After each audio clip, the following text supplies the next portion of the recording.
Have you ever felt it? That quiet, gnawing feeling deep in the pit of your stomach, right when you're about to take a risk, start a new project, or even just speak up in a meeting? It's that voice, the one that whispers, "What if you fail? What if they laugh? What if you're not good enough?" For years, that voice was the architect of my life. It built walls around my ambitions. It kept me in jobs I hated.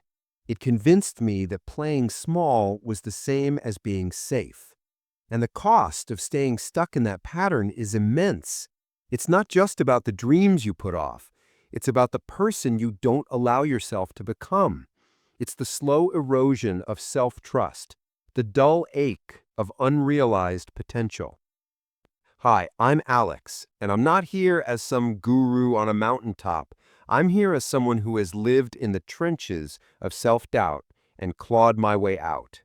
I've battled the paralysis of perfectionism, the siren call of digital distraction, and the deep gravitational pull of procrastination. And what I discovered is that overcoming the fear of failure, building deep focus, and forging unbreakable self-discipline are not three separate challenges. They're one interconnected system. You can't solve one without addressing the others. So, this isn't about three easy tips. This is a framework for rewiring your mind. In the next few minutes, we're going to deconstruct this system and give you powerful, actionable strategies you can start using today to take back control. Chapter 1. Defang the Dragon, Overcoming the Fear of Failure. The fear of failure is one of the most universal human experiences. But here's the secret. We're not actually afraid of failure itself. We're afraid of the shame we attach to it. Our brain links failure to a threat to our self-worth. To overcome this, we have to change the definition of failure. First is a strategy I call the failure resume. I want you to take out a piece of paper and create a failure resume. List every project that didn't work out, every goal you missed, every time you felt you fell short. Now, next to each one, write down one invaluable lesson you learned from that experience. I once spent 6 months building a business that failed spectacularly. For a year, I saw it as a massive waste of time. But when I built my failure resume, I realized that failure taught me more about marketing, sales, and resilience than any MBA program ever could have. That failure was the tuition I paid for my future success. This isn't just a feel-good exercise. Psychologically, this is a reframing technique. You are training your brain to see setbacks not as indictments of your character, but as data points for growth. Next is the fear-setting protocol, inspired by Tim Ferriss. This one is incredibly powerful.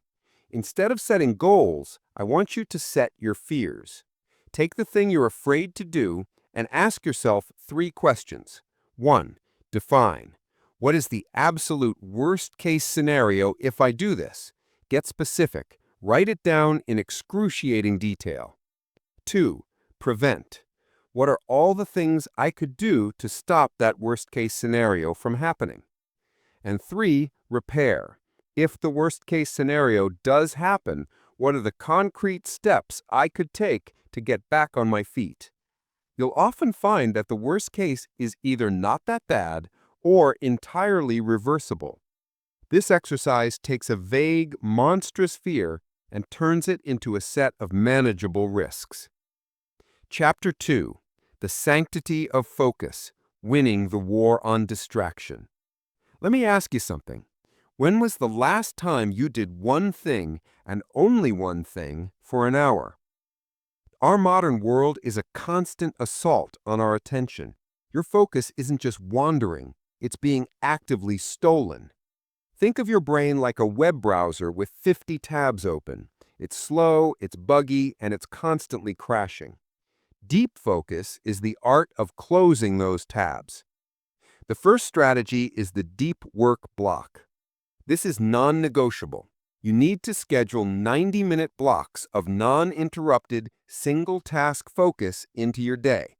Treat it like the most important meeting you have. Put your phone in another room. Use a website blocker. For 90 minutes, it is just you and the task. Here's why it works. Our brains operate in cycles of high and low energy, known as ultradian rhythms. A 90-minute block aligns with these natural cycles, allowing you to hit a state of peak concentration before needing a rest.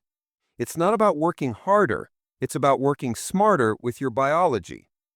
The second strategy is the digital sunset. For at least 1 hour before you go to sleep, you declare a digital sunset. No screens, no phones, no TV, no laptops. I know, but my phone is my alarm clock. I thought the same thing. But the blue light from screens suppresses melatonin production, the very hormone your brain needs to sleep deeply. This isn't about willpower, it's about environment design. You'll sleep deeper and wake up with a mind that is clear, not cluttered. Chapter 3. The Architecture of Discipline. Building your inner strength. Self-discipline has a branding problem. We think of it as punishment, as forcing ourselves to do things we hate. But that's not what it is. True self-discipline isn't about restriction, it's about alignment. It's about making choices that your future self will thank you for.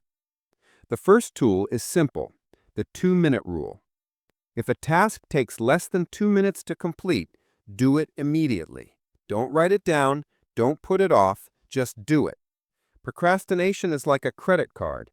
It's a lot of fun until you get the bill. The 2-minute rule is like paying in cash. You deal with it now, and there's no mental debt that accumulates. Every small task you complete gives your brain a tiny hit of dopamine, casting a vote for the type of person you want to be, a person who takes action. The second tool is a mindset shift, the identity shift. Stop focusing on the outcome and start focusing on the identity. Don't say, I want to write a book. Say, I am a writer. Don't say, I want to run a marathon. Say, I am a runner. When I wanted to get fit, I kept failing.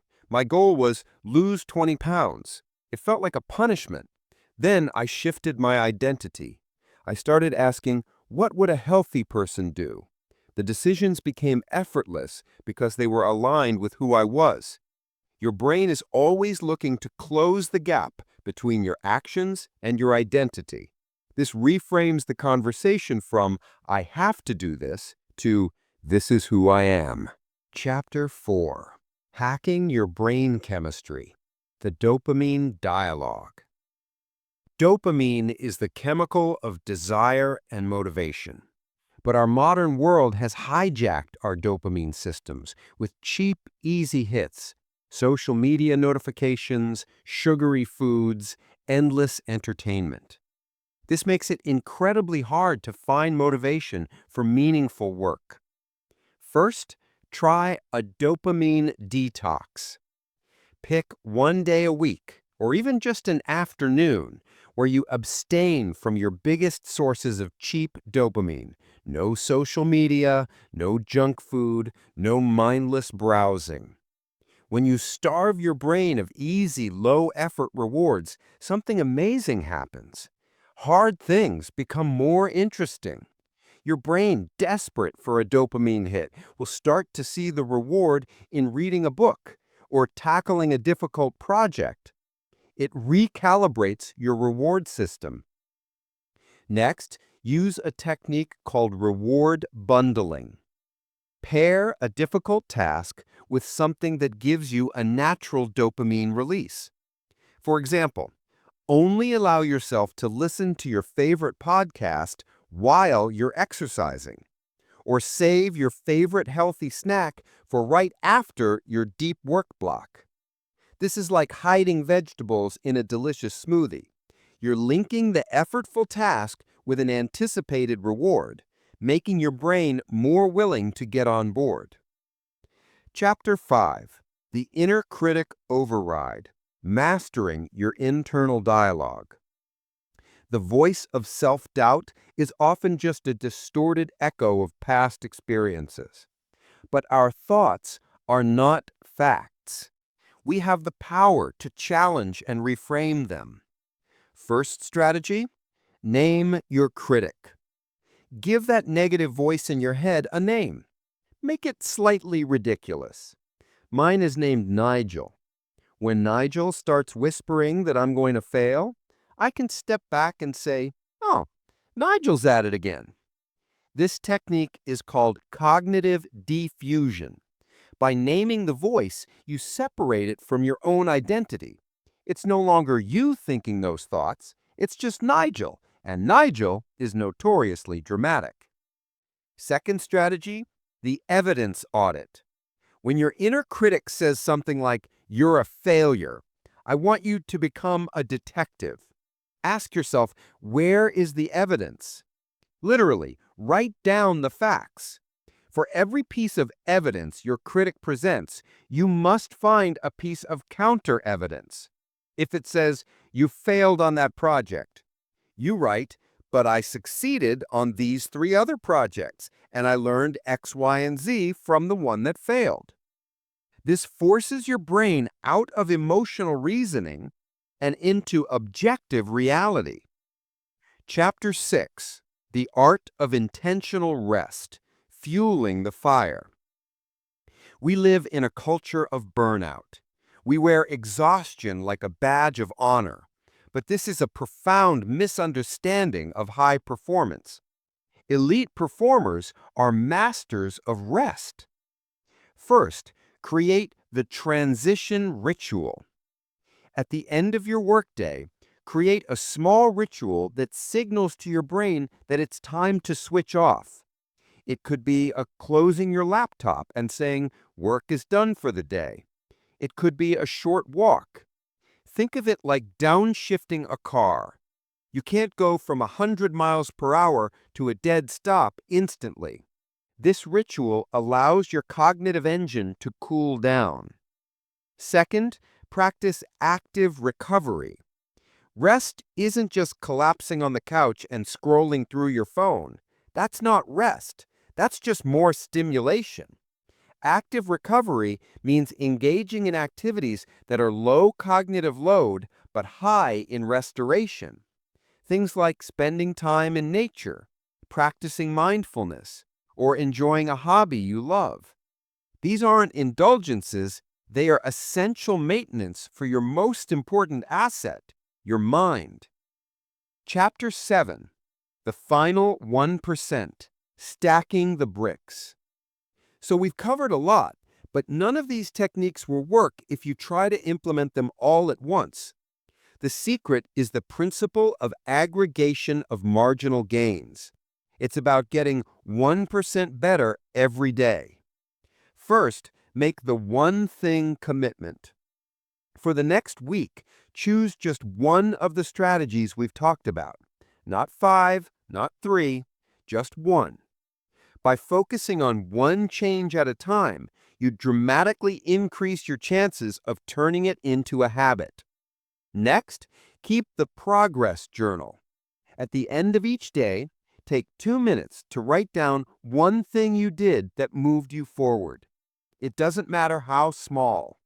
This is like building a monument to your own progress, brick by brick.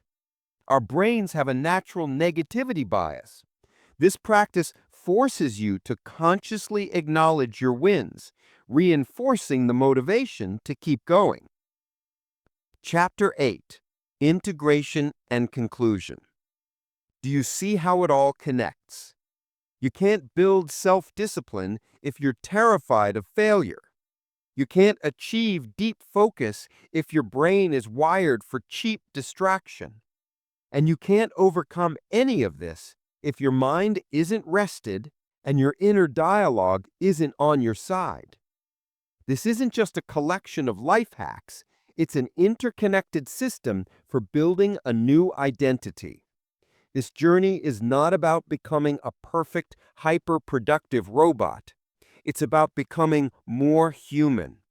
It's about having the courage to pursue what matters, the focus to do the work, and the discipline to honor the promises you make to yourself.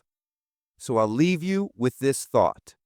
Your life is a reflection of the conversations you have with yourself. Change the conversation, and you will change your life.